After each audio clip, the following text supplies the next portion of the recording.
Je pensais que c'était plutôt, essayer de modifier un peu le code pour parler de certaines portes dérobées et cetera. Ils le font, mais vraiment de manière, très lente, quoi. Ils vont prendre 2 ans à modifier certains trucs, les infiltrés nord-coréens n'attaquent quasiment jamais de l'intérieur. Alors Monero, on arrive à le tracer ou pas? Parce que, Ouais. Parce qu'il faut que j'explique, mais pas trop, donc il y a des endroits dans le protocole où il peut y avoir, une fuite de données, en fait. Et ça, là-dessus, quand tu arrives à retrouver, par exemple, quelqu'un qui est à l'origine d'une arnaque, comment ça se passe? T'attends d'être missionné par la justice, par un avocat? Tu transmets les informations uniquement à des avocats? Comment ça se passe, ça? Bienvenue sur le podcast de Cryptost. Aujourd'hui, je reçois Tom Megati, enquêteur on-chain, et on va parler un petit peu de en quoi consiste son métier et puis des différents hacks qui ont lieu en crypto, et notamment du hack de Bybit, le plus gros de l'histoire. Salut Tom, je te laisse te présenter en quelques phrases. Tu as voulu rester anonyme, c'est pour ça qu'on te voit de dos. Voilà, tout à fait. Alors moi, c'est Tom Megati sur les réseaux, principalement connu pour tout ce qui est investigation on-chain. Donc, j'en ai fait mon métier il y a plusieurs mois, plusieurs années de ça. Et puis, bah voilà, là aujourd'hui, c'est un plaisir d'avoir été invité. Donc, déjà, je te remercie. Avec plaisir. Et alors, c'est quoi le métier d'enquêteur on-chain? Bah, notre métier, ça consiste à apporter de la preuve. Donc, ça peut être tout corps de métier, ça peut être tant des particuliers qui sont victimes de piratage, du hack ou de l'arnaque aussi.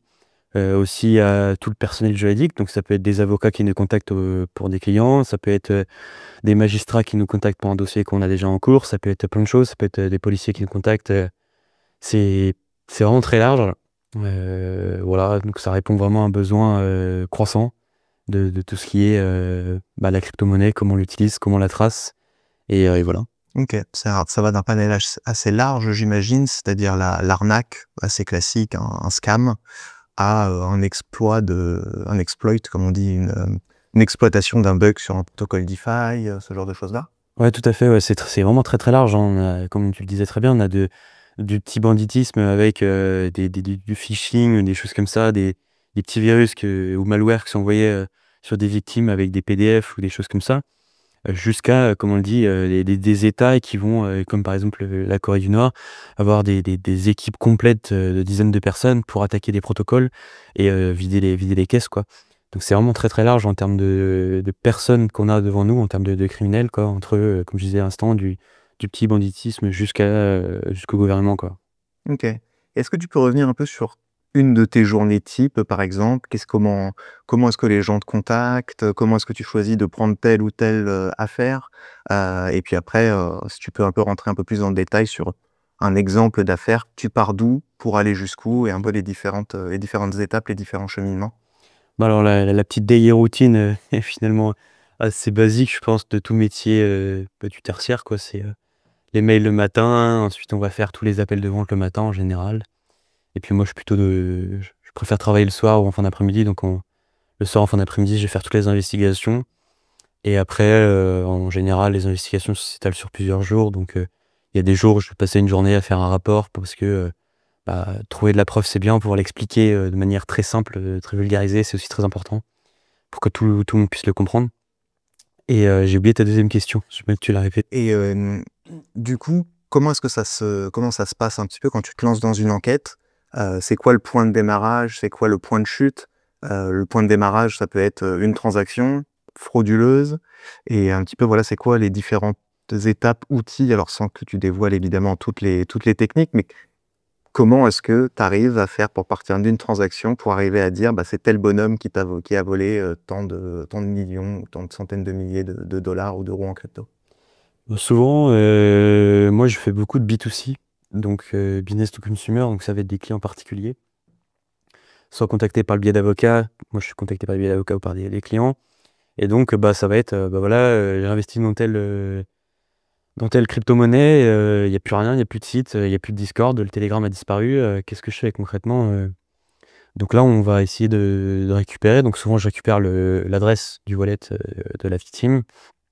Il m'aide à me donner la transaction avec l'heure, et cetera. Tu peux savoir, quand est-ce que c'était la transaction, et à partir de là, moi forcément, je signe une proposition de mission, contrat de mission, puis voilà, et à partir de ça, on retrace tout ce qu'on peut trouver.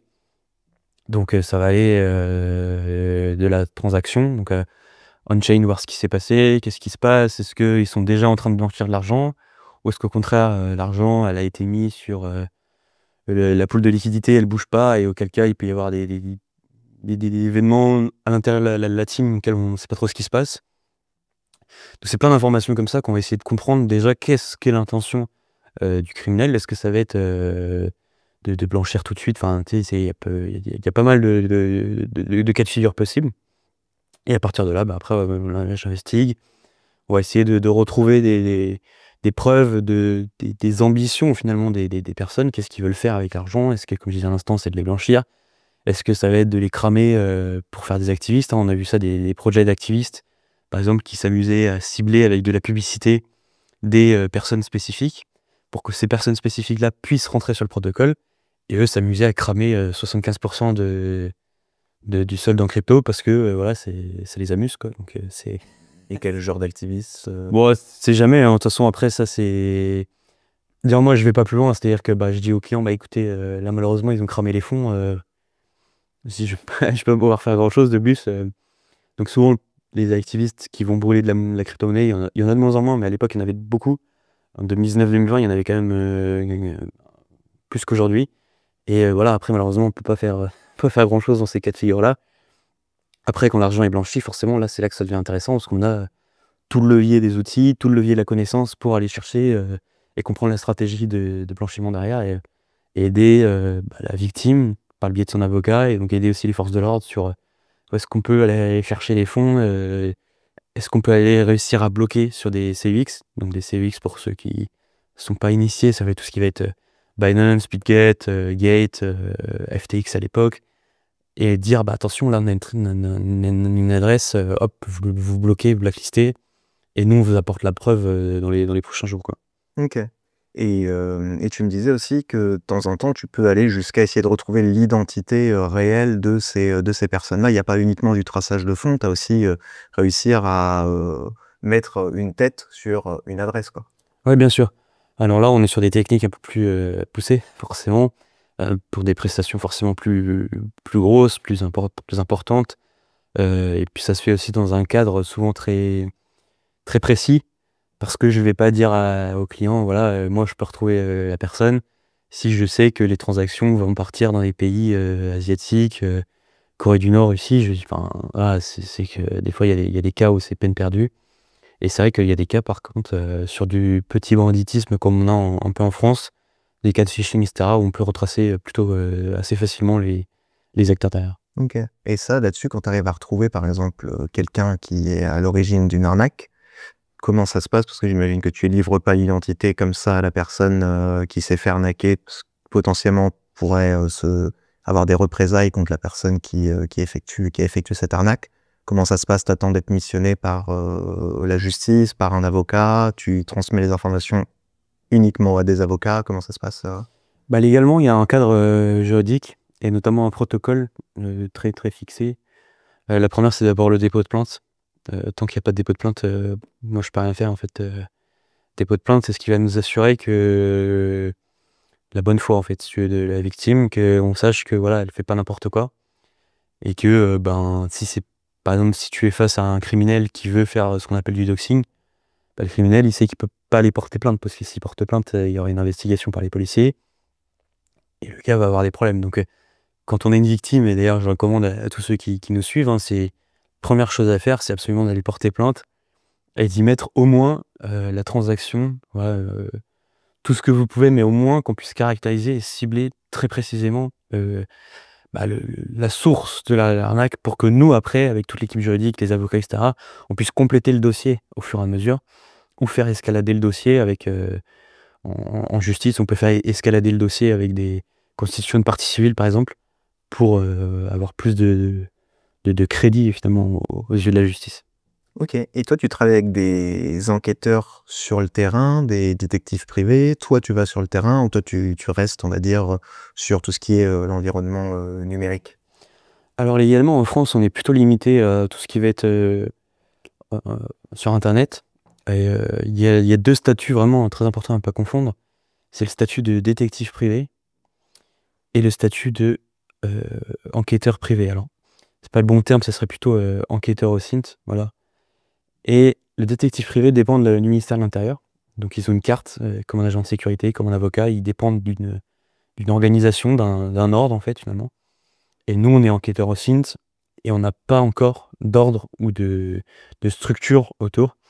On essaie de faire en sorte que ça arrive et que ça puisse être correctement encadré. Et donc finalement, en fait, un détective privé va pouvoir vraiment s'immiscer dans la vie privée de X, quoi, finalement. Va pouvoir aller attendre derrière à la sortie d'un appartement, prendre des photos, faire une planque, etc. Nous, on est exclusivement limité à tout ce qui va être Internet et open source. C'est sa source ouverte. Voilà, source ouverte. Et quand je dis source ouverte, ça va être toute donnée accessible publiquement sur Internet, sans privilège, sans accès. Sans privilège, sans accès, ça veut dire qu'il n'y a pas besoin de se pas besoin de se login pour avoir des accès privilégiés. Typiquement, il y avait le débat il y a quelques années sur les comptes Instagram privés. Est-ce que j'ai le droit de créer un compte fictif, demander en ami quelqu'un et rentrer dans son compte privé? Et encore aujourd'hui, moi, c'est le postulat que je prends, c'est qu'on considère que c'est légal. Parce que t'as eu des accès privilégiés pour pouvoir après... Ah oui, ok. Voilà. Donc ça serait légal pour toi, ça? Non. Non, d'accord. Non, ça serait pas légal en France. Mais après, vu que moi, je fais mes services à l'international, quand c'est une victime qui va être, je sais pas moi, américaine par exemple, et que je sais qu'avec les transactions on-chain, le groupe criminel peut se trouver dans des pays en dehors de la France, là, j'ai le droit d'utiliser ces techniques-là. Donc, il y a quand même une certaine rigueur à avoir. Et c'est pour ça que moi et mon confrère, entre guillemets, on aimerait avoir un cadre légal carré. Et comme ça, on puisse dormir sur nos deux oreilles et se dire, voilà, ce que je fais, c'est bon, c'est légal. Ou ce que je fais là, ou cette technique-là, bon, c'est un peu border, on arrête. On refait des trucs un peu plus structurés, comme les avocats, comme les détectives privés, quoi. Ok. Tu parlais de tes confrères, justement. En France, tu arriverais à estimer un peu le nombre d'enquêteurs on-chain. Alors, je vais distinguer on-chain de OSINT, parce que déjà, OSINT, tu disais, c'est source ouverte, donc ça peut s'intéresser à tout type de secteur, alors que là, on-chain, on reste quand même plutôt sur la crypto, sur la blockchain. Donc toi, tu dirais qu'il y a combien d'enquêteurs on-chain en France En France, je pense qu'on est une petite vingtaine. Okay. Voilà, ouais, une dizaine, vingtaine, ouais. Parce qu'après, on se connaît. Bon, voilà, on est souvent tous à peu près sur Twitter ou sur des sites, etc. Donc, on n'est pas forcément très nombreux. Mais après, c'est sûr que si t'étends après à tout ce qui va être OSINT, en général, ouais, je pense qu'enquêteur OSINT en France, on doit être pas mal du 50 000, je pense, 60 000. Ouais, c'est quand même 50 000, je pense. Ouais, ça se développe pas mal parce qu'en fait, c'est hyper intéressant stratégiquement. Les diversités de métiers, enfin, pas de sous-métiers, mais de niches, finalement, sont énormes. Ça peut être dans du conseil stratégique, ça peut être dans du conseil stratégique international, ça peut être aussi sur l'OSINT qui vient compléter tout ce qui va être métier de la cyber. T'as le métier d'enquêteur forensique, par exemple, où c'est des gens qui vont enquêter sur des malwares. En fait, faire de l'OSINT pour eux, c'est hyper utile parce que ils ont trouvé des adresses IP, par exemple, sur un malware. Ils vont faire de l'OSINT, finalement, pour comprendre et enrichir cette donnée avec une IP, d'accord. C'est une IP qui est en Russie, ok, d'accord, mais est-ce que cette IP, elle a déjà été utilisée avant pour héberger un site web? Qui est derrière cette IP? Est-ce que c'est une boîte qui appartient au gouvernement russe? Est-ce que c'est une boîte qui appartient au gouvernement bulgare? Une boîte qui appartient à la Hongrie? Enfin, là, on ne sait pas. Donc, pour le forensique, c'est hyper utile. Et donc, tu as un panel énorme. Tu as même aussi, j'ai vu des gens qui travaillent avec des archéologues, des historiens, pour aider en fait à retrouver par exemple parfois des descendants ou des éléments qui puissent aider finalement à faire certaines choses. Tu as aussi des gens qui font de l'OSINT dans tout ce qui va être métier de l'art. Parce que là, c'est pareil, on a aussi un petit côté juridique avec tout ce qui va être vol, contrefaçon, etc. Donc la traçabilité de l'art est aussi très intéressante pour savoir un peu, ouais, d'accord, on a eu un vol, mais qu'est-ce qu'on en fait, quoi. Ouais. Et puis tu m'en parlais en off, tu me disais qu'il y a aussi tout ce qui va être fonds d'investissement ou des personnes qui veulent investir des fonds dans certains projets et qui veulent en savoir davantage sur les founders, donc les gens qui ont créé le projet. Voilà, parce que en crypto, il y a une partie des gens qui lancent des projets qui sont anonymes, d'autres qui le sont moins, mais pour vérifier un peu leur historique, si ce qui est raconté est vrai, etc. Ça arrive régulièrement aussi, ou de plus en plus souvent, que des fonds d'investissement fassent appel à des enquêteurs on-chain / OSINT. Bah, moi, j'en ai beaucoup, ouais. Ça représente, je pense, 30-40% de mes missions quand même.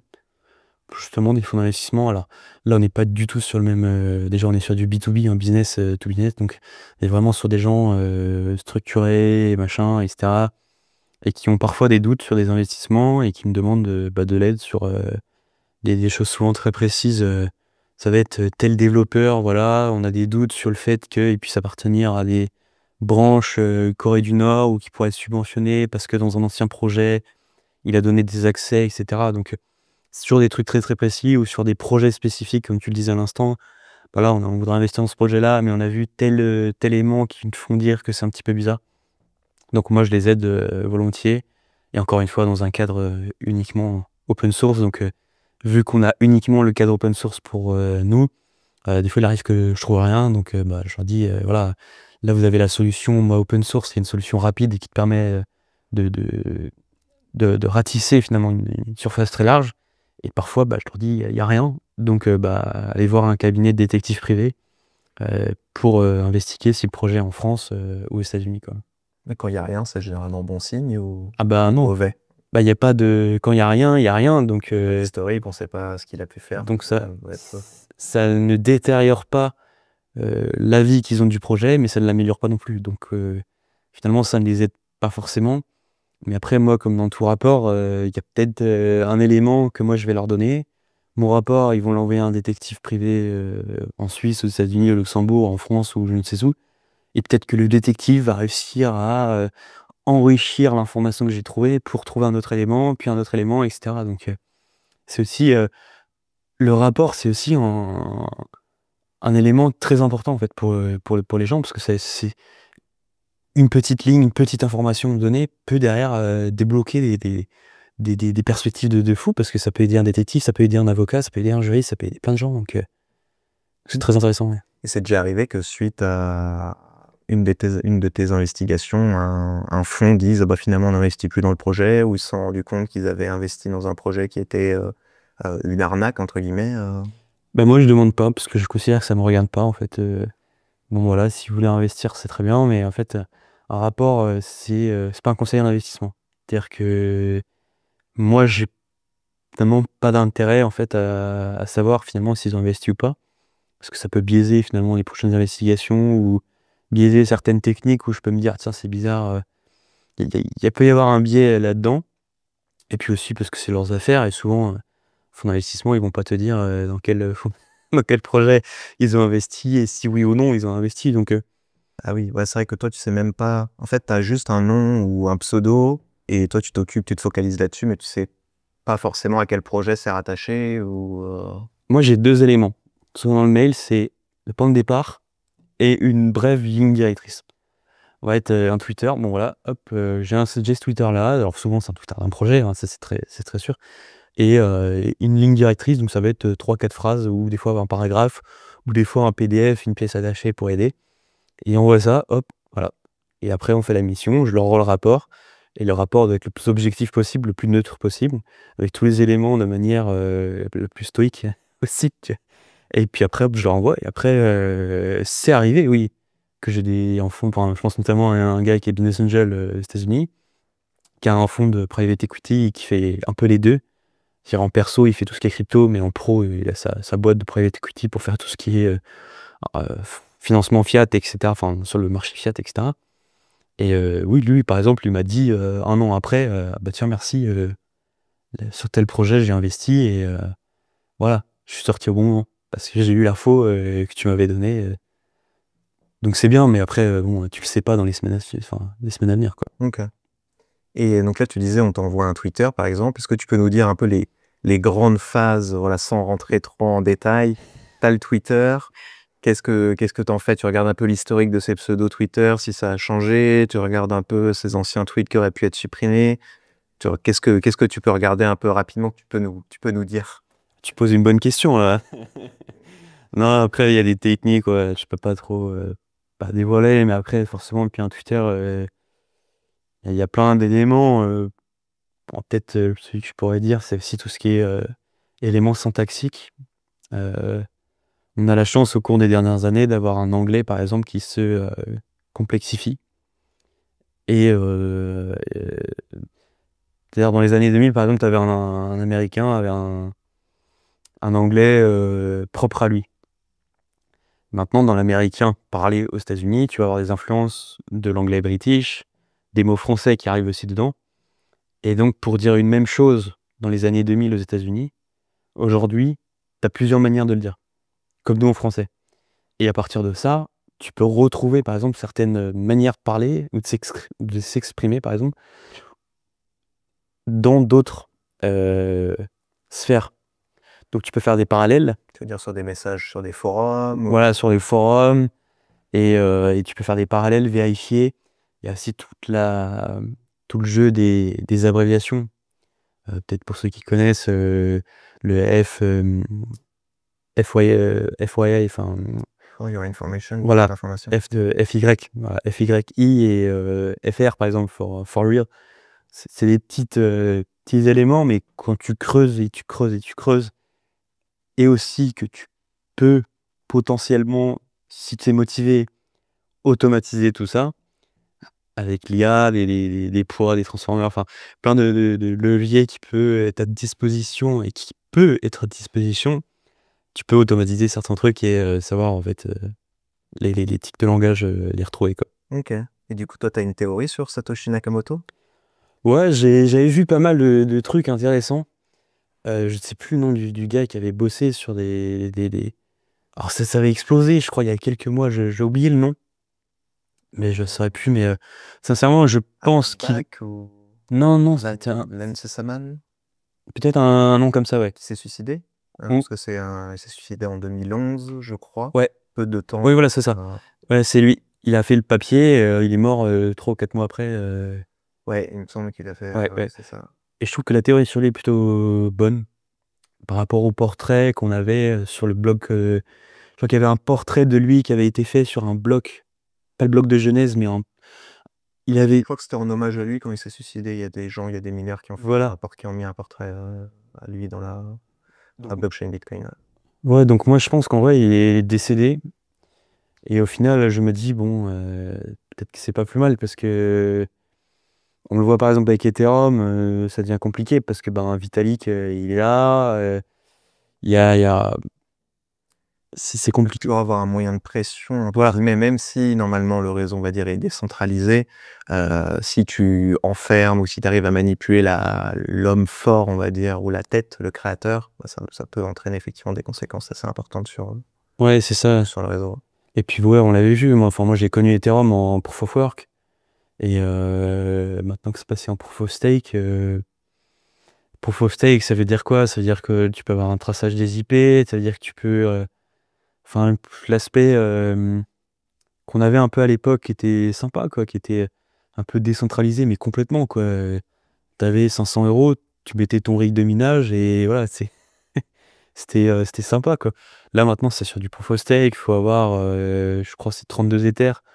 C'est quand même des moyens colossaux. Après, il y a une IP, il y a une traçabilité de chaque serveur, etc., qu'il y avait déjà en Proof of Work, hein, mais l'accessibilité au réseau est devenue tellement compliquée que finalement, on perd un peu ce truc-là. Et comme tu disais à l'instant, c'est que tu peux manipuler un petit peu la tête pensante du truc pour aller vers un horizon qui te plaît plus, qui te permet de contrôler un petit peu mieux la blockchain, que d'avoir un peu ce qu'on avait à l'époque, YOLO, Proof of Work, et que c'était marrant. Et les temps changent, mais après, je pense que si ça permet le Proof of Stake d'accueillir plus de gens, d'avoir un truc un peu plus scalable forcément, et baisser les frais des transactions. Donc, Et toi, tu enquêtes sur tout type, on va dire que ce soit sur Bitcoin, sur Ethereum, sur Solana, toutes les blockchains, tous les réseaux.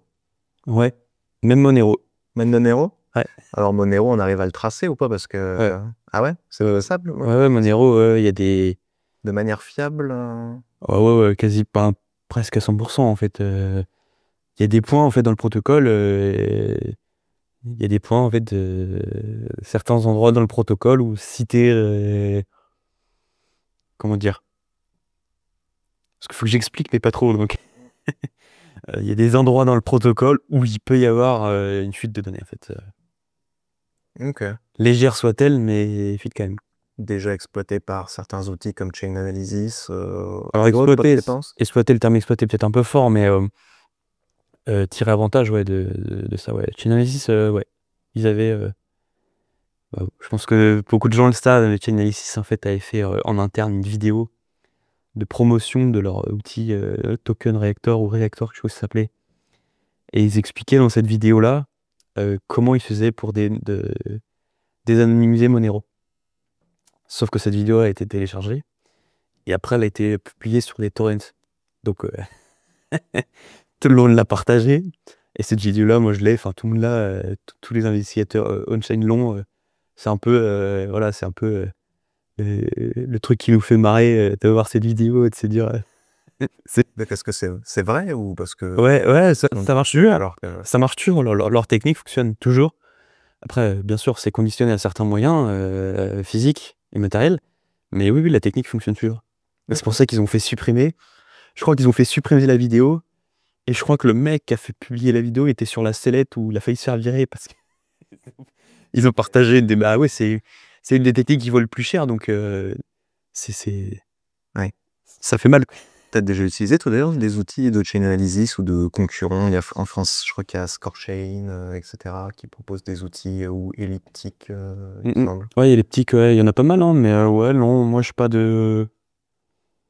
Non, pas spécialement. Je capitalise en interne que sur. Non, j'ai mes propres algorithmes parce que c'est moins cher, forcément. Et puis derrière, quand tu t'appropries un outil, c'est forcément plus simple de l'utiliser qu'un outil tiers où au plus d'utiliser l'outil, il va falloir te familiariser avec l'outil, plus le payer. Donc c'est la triple tâche, alors que quand tu l'as développé toi-même, tu le connais, tu sais comment le débugger, tu sais comment l'utiliser, donc forcément plus simple et voilà. Ok, ça marche. Tout à l'heure, tu parlais de hackers nord-coréens, donc de Lazarus et d'autres groupes affiliés. Et donc, je voulais revenir sur le hack de Bybit et sur d'autres types de hacks qu'ont pu orchestrer ces groupes de hackers issus de la Corée du Nord. Pour revenir sur Bybit, est-ce que tu peux nous réexpliquer un petit peu le déroulement du hack qui a eu lieu, donc à peu près 500 000 Ethers volés et quelques autres broutilles en crypto pour à peu près 1,5 milliard de dollars au moment du hack.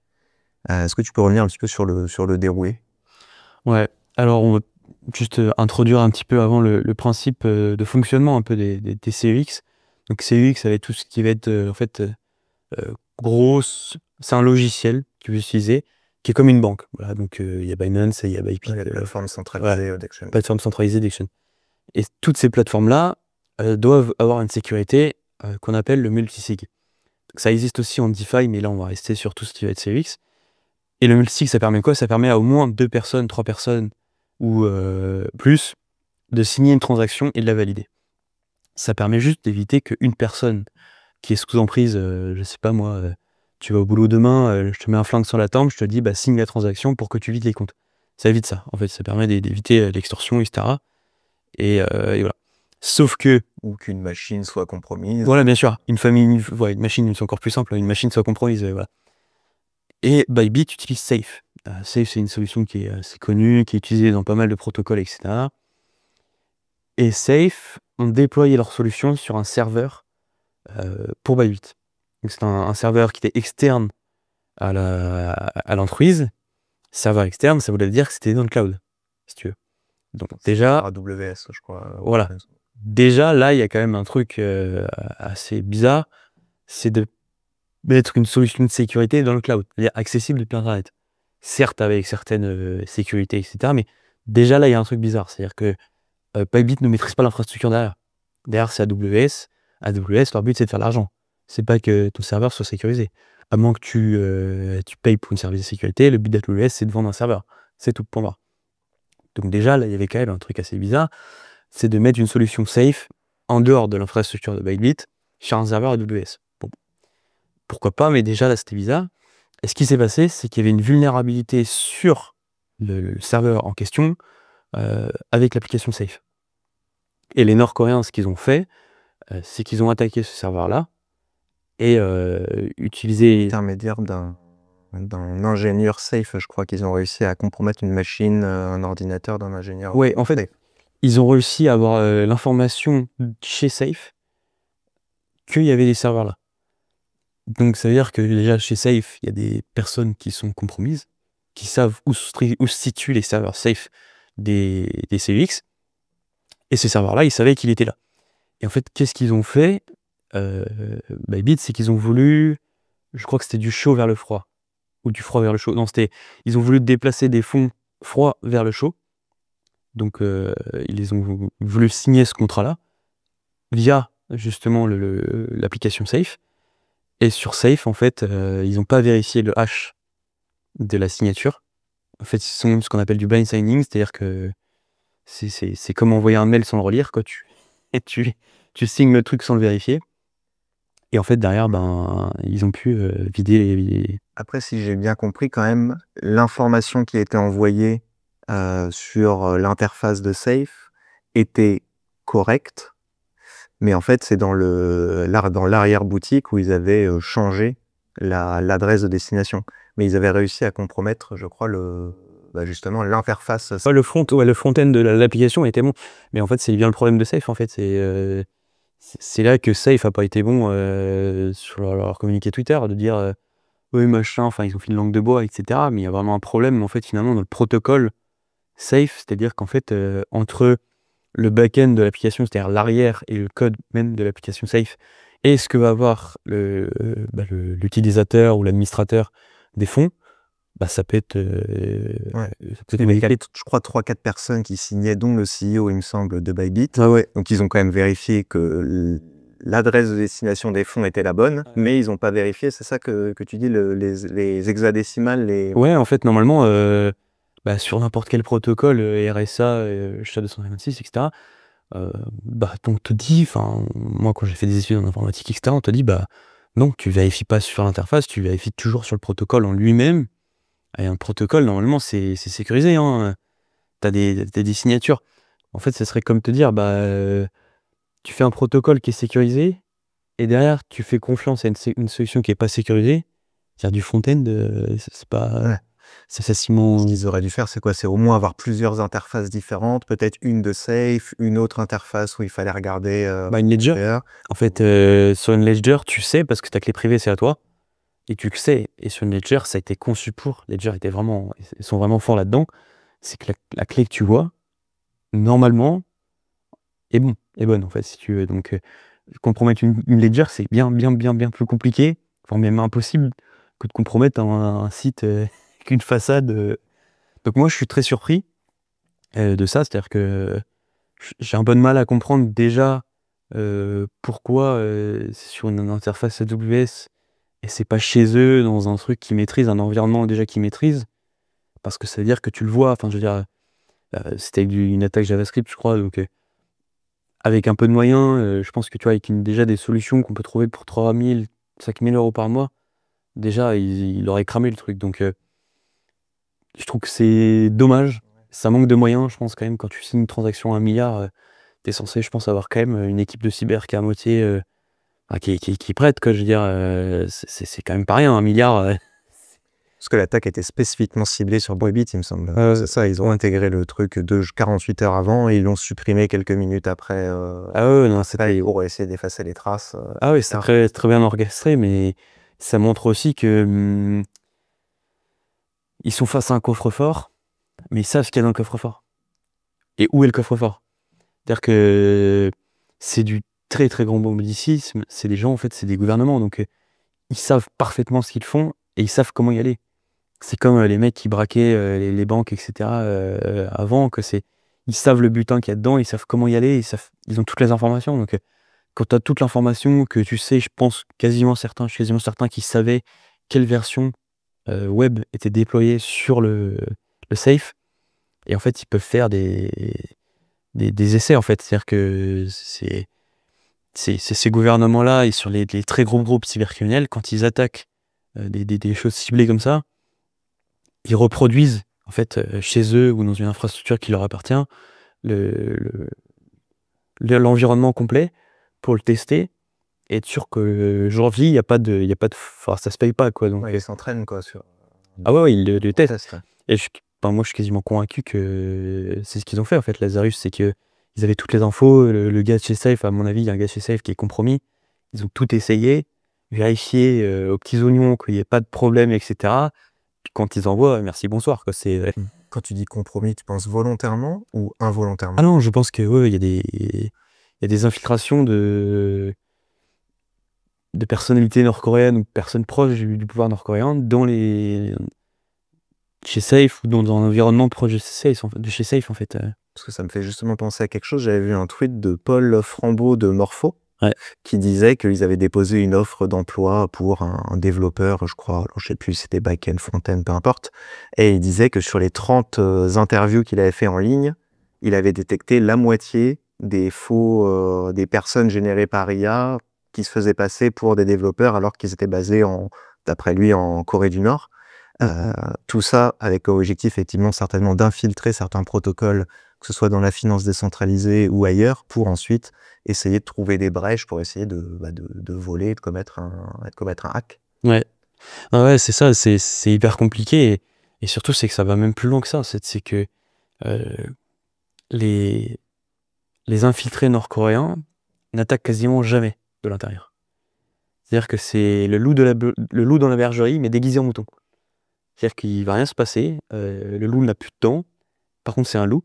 Et donc, il a moyen de discuter avec les autres loups et expliquer comment fonctionne la bergerie. C'est ce qui se passe en fait avec la plupart des protocoles, c'est que le gars va pas faire grand-chose ou il va modifier très très légèrement le smart contract sur 2 ans. Mais c'est-à-dire que sur 2 ans, faut le voir quand même qu'il a modifié des trucs, etc. Et après, forcément, il transmet toute l'information aux copains qui sont derrière. Et puis derrière, quand ça envoie, c'est comme avec Safe, quoi. Quand ils envoient presque le missile, c'est un missile cyber, mais quand ils envoient le truc, ça part, il n'y a aucune chance, quoi. Tu peux. Ah, ok, parce que l'intérêt, moi je pensais que c'était plutôt essayer de modifier un peu le code pour permettre certaines portes dérobées, etc. Ils le font, mais vraiment de manière très lente, quoi. Ils vont prendre 2 ans à modifier certains trucs. Et en fait, comment ils font ça? Ils font ça en fait à plusieurs. C'est-à-dire que le gars qui est à l'intérieur envoie souvent les informations aux gars qui sont à l'extérieur, et les gars qui sont à l'extérieur vont faire de la recherche sur le langage Solidity ou sur les langages Viper, parce que je sais qu'à une époque il y avait Viper, et vont essayer de trouver en fait une manière de réécrire le code ou certaines fonctions dans le code pour que ça paraisse bénin. Enfin, dire, tu regardes le truc, tu vois qu'il n'y a rien, mais que derrière, par la manipulation d'integer, tu peux faire quelques bidouilles et qu'ils puissent leur remettre la fonction dedans et que en fait eux savent comment l'attaquer. Donc c'est hyper vicieux, quoi. On avait ça, il y avait ça aussi. On a eu ça très souvent aussi avec dans les années 2018-2019, les hackers nord-coréens qui faisaient ça sur le langage C. Le langage C, c'est un langage compilé, ou C++ aussi. Et tu peux faire des trucs qui s'appellent de l'integer overflow, où là, en fait, tu vas dire à la machine, par exemple, que tu lui donnes 4 espaces de stockage, sauf que le hacker, quand il va rentrer, il va donner 5 espaces de stockage à la machine. Donc la machine comprend plus ce qui se passe. Et le protocole de sécurité, par exemple, je vulgarise énormément, mais quand il va regarder s'il y a bien 4 blocs, il va regarder qu'il y a 4 blocs, sauf que sur le 5e, il y a la partie qui va attaquer le Il va ignorer, il va pas le voir. Il va pas le voir, enfin, c'est même plus complexe que ça. Moi, je vous invite à regarder ce qu'appelle les attaques par integer overflow. Et ces trucs, c'est impossible. Avec Solidity, il y a des attaques à peu près similaires, très, très spécifiques au langage, hein. J'essaie de vulgariser au maximum, mais très spécifiques au langage. Et en ayant en fait cette aide externe en Corée du Nord directement, il les aide en fait à faire un code qui est propre, qui paraît propre, mais qui derrière, en fait, il y a une petite erreur mathématique et d'algorithmie qui fait que tu modifies en fait la plage des variables, quoi. Ok, parce que l'avantage qu'on a, entre guillemets, enfin, l'éthos un peu de la crypto, de la blockchain, c'est d'avoir tout en open source, donc n'importe qui peut aller vérifier, regarder le code. Après, il y a certains projets et protocoles, j'imagine, qui ont peut-être une partie du code qui est en fermé, quoi, qui est pas public. Il est fermé, mais obligatoirement, tu utilises un langage. Donc ça peut être par exemple, je développe, moi, qu'est-ce qu'il y avait, je sais pas d'idée comme ça, mais Solidity. Tu peux connaître le langage et savoir, par exemple, que telle fonction, bah tiens, dans certains cas précis, elle peut avoir des problèmes, quoi. Sur C, par exemple, le langage C, public, forcément, public utilisé par Microsoft pour faire des logiciels, par Windows, par plein de gens. Public, ben voilà, il y a plein de problèmes sur C. Et là, par exemple, beaucoup de boîtes américaines sont en train de passer sur d'autres langages comme Rust, qui sont un peu plus solides et qui évitent justement ces problèmes-là de manipulation Ok. des variables pour attaquer. Ouais, parce que l'open source, l'avantage, c'est que tout le monde peut le Ouais. consulter, donc tout le monde peut regarder s'il y a des enfin, tout le monde peut souligner, bah tiens, il y a tel problème ici, tiens, j'ai repéré tel potentiel faille là, etc. Mais après, tu as aussi toutes les techniques d'obfuscation, Ouais, d'obsession, ouais. d'obfuscation. Ça, je sais pas si tu peux revenir un petit peu. En fait, si je dis pas de bêtises, j'essaye de simplifier, mais peut-être que je vais dire une bêtise, c'est que tu mets plein de code et en fait, tu essaies de brouiller un peu toutes les pistes et de pas de chiffrer, entre guillemets, tout ça au milieu Ouais. d'un amas de code pour que le truc qui pose problème soit disséminé et soit invisible, en fait. Ouais, c'est ça en fait. Tu as un code et par exemple, tu fais un code qui compte de 0 à 5. En C, le langage il va être compilé, c'est-à-dire que on va transformer le code qui est lisible par un humain avec des 0 et des 1 en binaire pour que ça soit exécutable par n'importe quelle machine. Sauf que si tu rentres ce .exe dans des logiciels spécifiques, il y en a plein disponibles, tu peux retrouver la logique derrière. Retrouver le nom de la variable, voilà, par exemple i. Bah, i, au bout de 1 millième de seconde, c'était 1, au bout de 2 millièmes de seconde, c'était 2. Et donc l'ingénieur qui est derrière dit: ah bon d'accord, en fait c'est juste un programme qui compte de 0 à 5. Par contre, si dans le code, tu rajoutes plein de fonctions débiles, inutiles, machin truc, et que tu modifies i avec une fonction, puis une deuxième, une troisième, plus des trucs qui vont envoyer inutiles, etc. Ou au lieu de mettre une fonction, par exemple, qui va de 0 à 5, t'en mets 40 fonctions qui servent à rien et une qui sert à quelque chose, le tout imbriqué entre elles, etc. Bah, quand ça va être compilé et en 0 et 1 en binaire, et que tu vas vouloir recomprendre comment c'est fait derrière, bah déjà, au lieu de passer 2 minutes à lire le truc, bah, tu vas y passer 3-4 heures. Donc si tu fais ça en plus sur des programmes hyper complexes, etc., comme les jeux vidéo, parce que les jeux vidéo, c'est le meilleur cas d'usage en fait de l'obfuscation de code, parce que si tu offusques tout ton code, t'empêches les cheaters de pouvoir comprendre ton code et d'enlever toutes les parties anti-cheat. Ce qu'on Donc appelle le rétro-engineering de ça, voilà, c'est ça? le rétro-engineering. C'est ça, en fait, les ingénieurs, c'est leur boulot, c'est de faire le rétro-engineering. Et en fait, c'est ça, en fait, si ton code, il est impossible à compliquer, pas trop compliqué à comprendre, ben voilà, ils vont peut-être passer le chemin. C'est toujours possible, mais ça prend plus de temps. Ok. Donc si par exemple les jeux vidéo comme Valve, je crois que c'est etc., qui sortent des jeux, s'ils savent qu'un ingénieur en rétro-ingénierie met 1 mois à comprendre le code, bah, toutes les 2 semaines, il faut faire une nouvelle version du code. Il vérifie le code sur la machine, s'il est bon. Ah bah non, le code il a 2 semaines, il est pas bon, bah j'allume pas le jeu. Ok. Ok. Et pour revenir sur Bybit, est-ce que toi, j'ai une news qui est sortie il y a quelques semaines. Je crois qu'ils avaient réussi à blanchir déjà 70 ou 80% des fonds. Ils avaient repassé la majorité des Ethers sur Bitcoin en utilisant Torchain, d'autres mixeurs, etc. Toi, tu t'es amusé à traquer un petit peu les fonds, à suivre un petit peu ça, ou est-ce que tu participes au bug bounty, pas au bug bounty, Ouais, c'est Bug Bounty, ouais, c'est le ouais. bug bounty de Bybit de 140 millions, je crois, c'est ça, le montant, pour essayer de retracer les fonds et de récupérer une partie justement de ces fonds-là qui ont été volés. Non, sincèrement, c'est Peine perdue. pas que c'est peine perdue, mais c'est trop long, quoi. C'est extrêmement long, c'est trop spécifique. C'est-à-dire que si tu veux développer un algorithme pour retrouver tout ça, bah, c'est trop. La tâche est trop grande, en fait, pour moi. Et puis au final, tu te mets à ma place entre avoir un là et puis demander 2 par Bybit. Je préfère avoir un et faire une mission où je sais que j'aurai l'argent que de faire du bug bounty pour Bybit et pas être certain d'avoir l'argent, quoi. Ok. Bon, après, normalement, si tu réussis la mission, j'imagine qu'ils te versent l'argent, mais tu as déjà fait d'autres bug bounty comme ça, ou tu as déjà participé à ce genre de... Ouais, parfois j'ai des.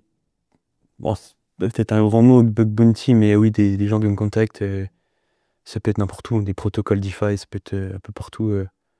Puis je les dépanne, voilà, on se dépanne entre eux.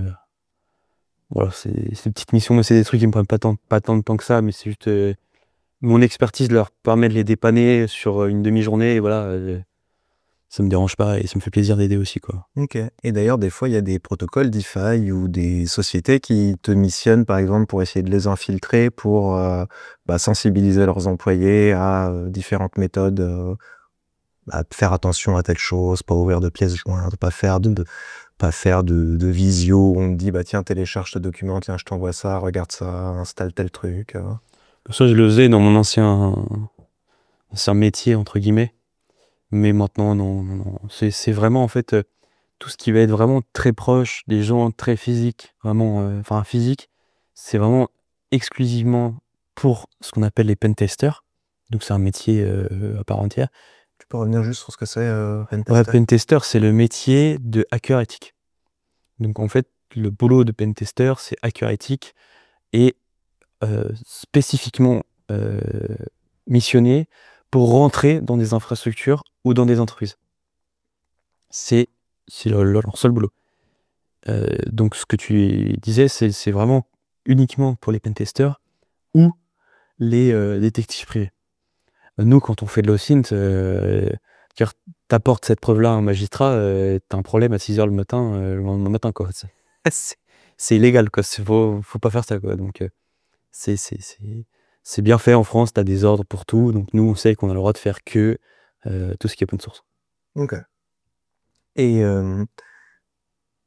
on parlait tout à l'heure c'était un petit écosystème, alors en France, plus grand à l'international, donc Ether-on-Chain, mais vous échangez souvent ensemble. Est-ce que vous partagez des techniques? Je pense à ZachXBT qui est le plus connu, mais j'imagine qu'il n'est pas tout seul, qu'il doit avoir une équipe qui travaille avec lui.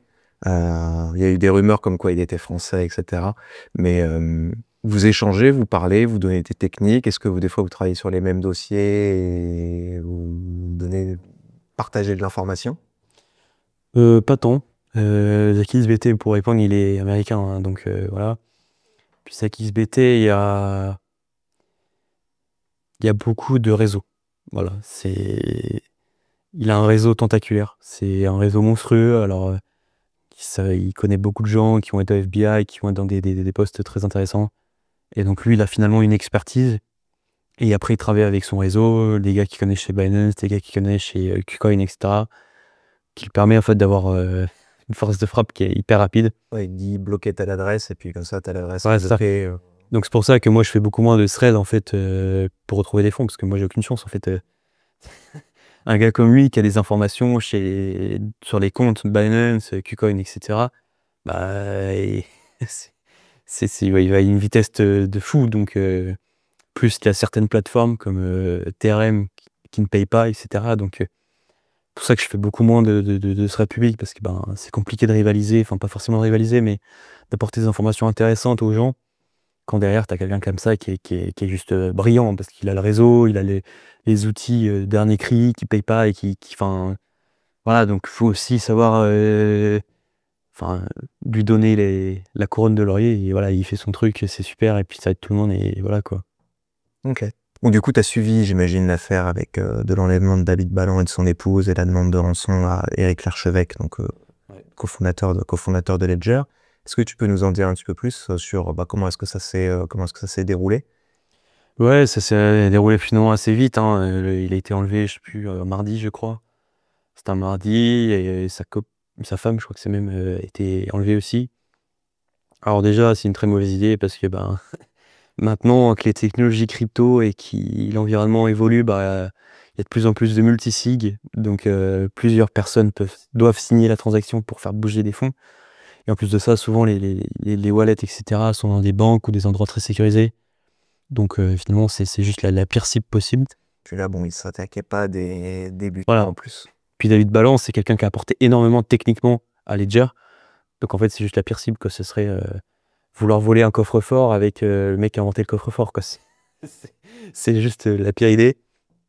Et forcément, ça y a eu de l'extorsion, hein, physique sur lui, sur plusieurs jours, je crois. Lui, il a été récupéré le mercredi, je crois.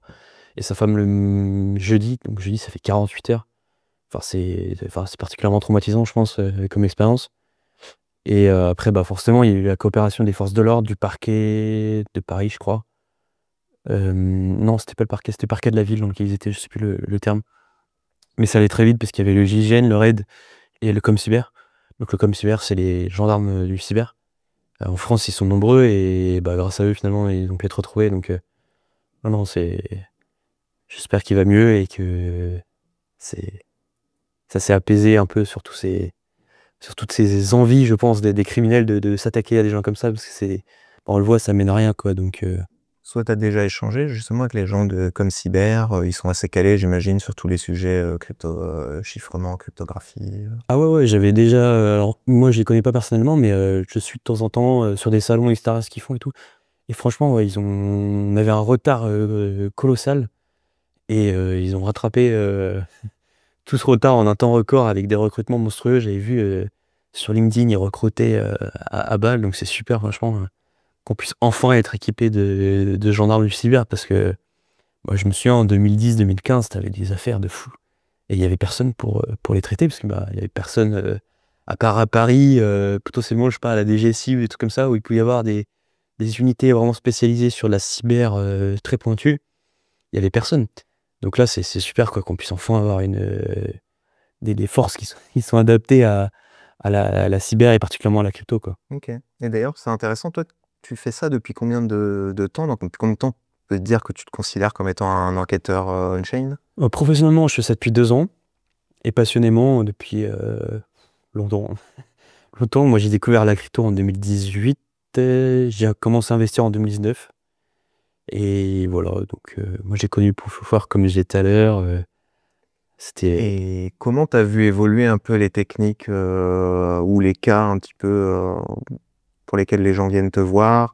J'imagine que tu as certaines tendances. Est-ce que tu as eu des tendances plus meme coin ces derniers temps, de gens qui se sont fait avoir parce que quelqu'un a lancé un meme coin, c'est même un grand mot, une arnaque, quoi. ouais. Une fausse crypto-monnaie, alors qu'avant c'était peut-être plutôt des scams dans la finance décentralisée. Comment est-ce que tu vois évoluer un petit peu ces techniques? Non, indéniablement, ça devient forcément de plus en plus compliqué, pour plein de raisons, hein, je peux penser notamment aux plateformes comme Twitter où l'accès devient de plus en plus compliqué, euh, les solutions de blanchiment qui existent pléthore de solutions maintenant qui existent pour blanchir. Alors qu'à l'époque, il y avait des solutions, mais moins. En fait, il y avait moins de solutions, mais plus efficaces. Ah ouais? Parce que moi, j'aurais dit plutôt, maintenant, on demande un KYC pour tout. Bon, pas les KYC, j'imagine que sur les plateformes d'échange centralisés, bon, tu as des failles assez béantes où tu peux utiliser des fausses pièces d'identité qui circulent un peu partout. Et- Mais maintenant, j'ai l'impression que c'est quand même, enfin, qu'ils essayent de rendre ça un peu plus, enfin, pas forcément sécurisé, mais en tout cas un peu mieux savoir qui derrière s'inscrit, en tout cas sur les plateformes centralisées. Bah, les plateformes centralisées, ouais. C'est-à-dire que je pense que maintenant, je me souviens de journaliste qui disait il y a 3 ans hein, que les fonds qui sortaient des CIS, plateformes centralisées, c'était du blanchiment, machin truc. Maintenant, je pense que tu as 99, voire 99,999% des fonds qui sont clean. Donc c'est bien. Mais ouais, les techniques maintenant de recherche, etc., sont plus compliquées, quoi. C'est parce que vu qu'en fait, les CEX qu'on avait avant, bah, c'était facile pour trouver des transactions. Le blanchiment, c'était facile parce que tu pouvais le passer par les CEX et que ça se voyait. Maintenant, les CEX sont plus des options utilisées. Donc maintenant, ça va être des solutions plus décentralisées. Avec Torchain, ça va être Tornado qui existe encore à moitié. Euh, T'as l'exchange LXC par exemple qui permet aussi de, de blanchir énormément. Ouais. Parce que oui, c'est encore utilisé peut-être par des criminels qui s'y connaissent un peu moins, parce que bah, si je reviens sur l'affaire David Ballan, je crois qu'il y a des fonds qui ont été gelés sur Binance, sur KuCoin, Ouais. il me semble, sur plusieurs plateformes d'échange centralisées. Mais oui, effectivement, pour ceux qui s'y connaissent, on va dire pour la Corée du Nord ou autre, évidemment, ils ne passent pas par ce type de plateforme-là. Mais bon, après, c'est pas les mêmes moyens aussi que des hackers traditionnels. Mais ouais, comment les fonds réintègrent après le système traditionnel? Parce que ça va mettre des années à blanchir 1,5 milliard de dollars en crypto. C'est quoi? Ils vont échanger leur crypto en pair à pair comme des gens physiques. C'est quoi les techniques possibles pour blanchir là-dessus? Parce qu'il n'y en a pas. Souvent, c'est le marché asiatique.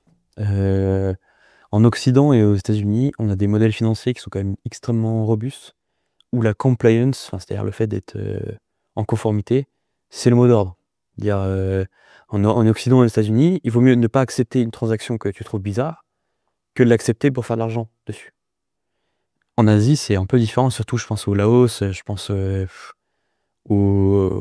la Chine avec tout ce qui est Ouïghour, etc., où il y a des camps maintenant qui blanchissent, qui font de la traite humaine, c'est des trucs de fou. Et au Laos, par exemple, tu as des camps qui acceptent de la crypto et qui, à partir de ça, payent du trafic d'humains, etc., pour faire venir des gens. Ces gens-là sont exploités. Et quand tu rentres dans ces camps-là, tu vas devoir payer 15 000 € de caution sur ta tête. Tant que tu n'as pas fait 15 000 € de CA pour ces camps-là, tu n'as pas le droit de sortir. Et en fait, avec cette crypto qu'ils récupèrent, ça leur permet de payer des postes, ça leur permet de payer des postes informatiques, des ordinateurs, ça leur permet de payer des prestataires à tout va. Et ouais, en ce moment, entre Thaïlande, Laos et un autre pays, je crois que c'est le Kyrgyzstan, en ce moment, c'est un peu compliqué là-dedans. Et ces pays-là, ouais, forcément, moi, je pense qu'il y a une grosse partie tous ces fonds-là qui finissent dans ces pays-là pour réintégrer l'économie, finalement. Ok. Parce que moi, j'avais entendu parler effectivement alors c'était au Cambodge, Thaïlande, où il y avait des villes quasiment de brouteurs asiatiques, c'est-à-dire qu'ils enlevaient des gens, des Chinois, Ouais. pour les faire travailler, pour les faire arnaquer d'autres Chinois. Ouais. Mais donc là, c'est encore autre chose. En fait, c'est un peu la même chose, c'est-à-dire que ces camps-là, s'ils utilisaient une carte bancaire pour acheter des postes informatiques, etc., ce serait foutu. Donc, en général, ce qu'ils font, c'est qu'ils achètent ces postes-là à des espèces de holding ou des boîtes filles qu'ils ont Shanghai, en Chine ou n'importe où, mais ils achètent des postes qui sont là-bas et souvent ils s'achètent ça en crypto, en Monero. Et puis voilà, ni vu ni connu. Non, le trafic monétaire en tous les pays asiatiques est énorme. Ok. Parce que je me dis, quelqu'un qui accepte des fonds issus d'un hack et du hack de Bybit, s'il est de bonne foi et il n'a pas de logiciel qui lui permet de tracer l'origine des fonds, lui, il est cuit s'il les dépose un jour sur une plateforme d'échange centralisée. Mais ils ont des logiciels qui permettent de savoir exactement. Ces logiciels-là, c'est typiquement européen et américain. C'est-à-dire que tu vas en Chine, etc. Alors Chine, il y a une partie de la Chine qui prend le chemin occidental et l'autre qui prend le chemin un petit peu totalitaire, etc. Mais c'est des logiciels, la compliance financière, c'est un truc purement européen et occidental. Tu vas là-bas, c'est ça. Et puis c'est aussi difficile pour eux. C'est-à-dire que c'est comme quand on te donne un faux billet.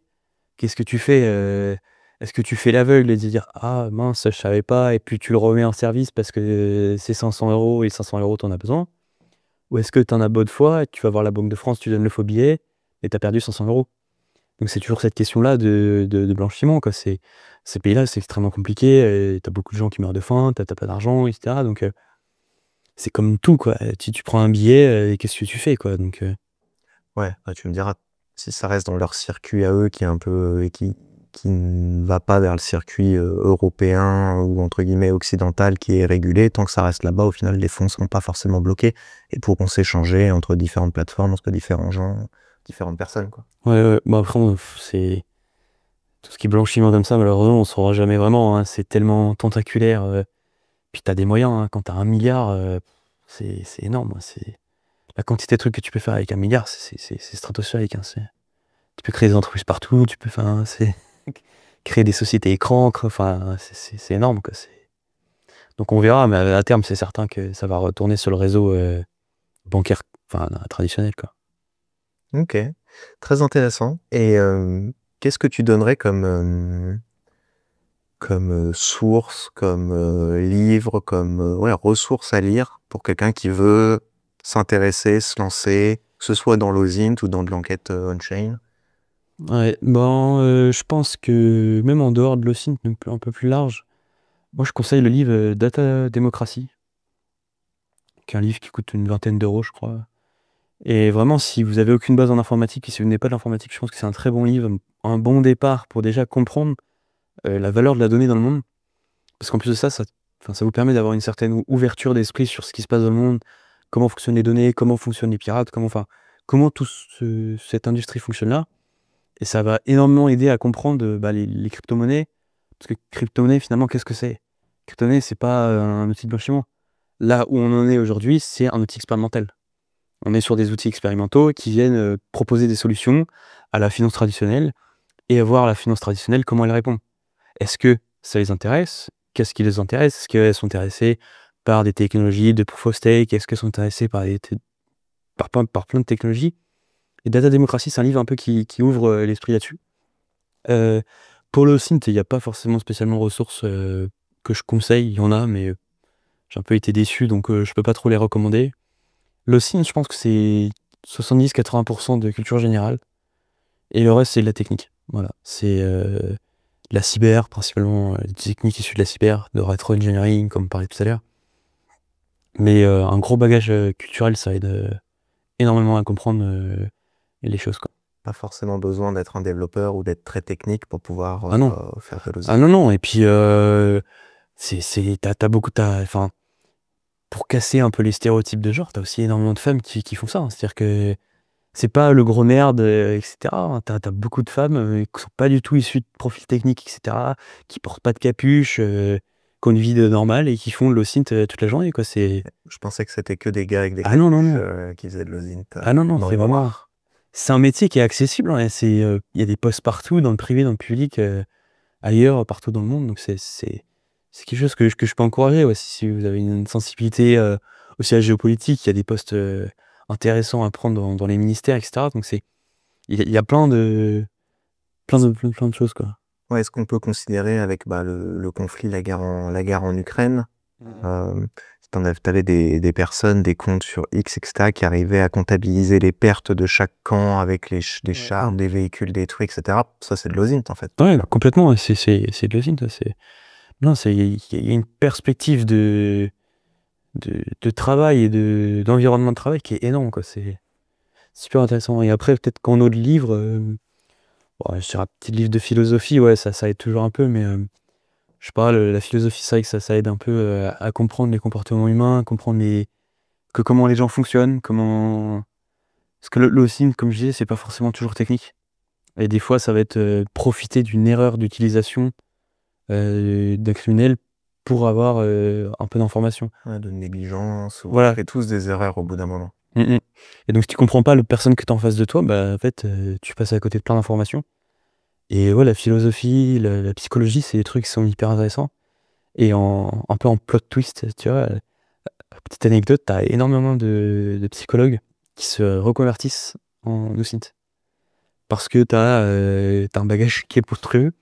Quand t'as fait de la psychologie ton métier, en fait, tu peux faire de la psychologie criminelle, tu peux faire plein de trucs, quoi. Donc c'est ça. Et puis t'as énormément de boîtes, par exemple, de pen testing en France et à l'étranger, ou dans la boîte, dans l'équipe qui fait tout ce qui va être OSINT, forensique et comprendre les malwares qui sont émis, t'as très souvent des psychologues pour aider à comprendre les comportements des attaquants, etc. Ok, ouais, leurs objectifs. Ouais, c'est ça, le subjectif, l'implicite, qu'est-ce qu'ils ont voulu faire, quel pourrait être le profil type un peu qui est derrière. Est-ce que, comme on disait tout à l'heure, avec David Balland, tu as des techniques qui ont été utilisées, qui en disent beaucoup. Par exemple, avec David Balland, ils ont envoyé ça sur des échanges centralisés, des CEX. C'est-à-dire que derrière, tu peux en déduire quoi, qu'ils n'ont pas forcément une très bonne connaissance de l'écosystème, qui sont potentiellement entre 20 ans et 35 ans, parce qu'il faut connaître ça. Donc ça suppose que tu as été la cible de publicité, ou alors d'avoir des amis qui sont des comptes déjà dedans. Donc là, quand tu creuses et que tu creuses, tu as plein d'informations et la psychologie, ça aide énormément. Certain. Merci beaucoup, c'était super intéressant. Et puis peut-être à bientôt pour un prochain épisode. Si jamais vous avez des sujets que vous voudriez qu'on aborde, n'hésitez pas à les mettre en commentaire si jamais vous avez des questions également. Merci beaucoup. Merci à toi, Allez.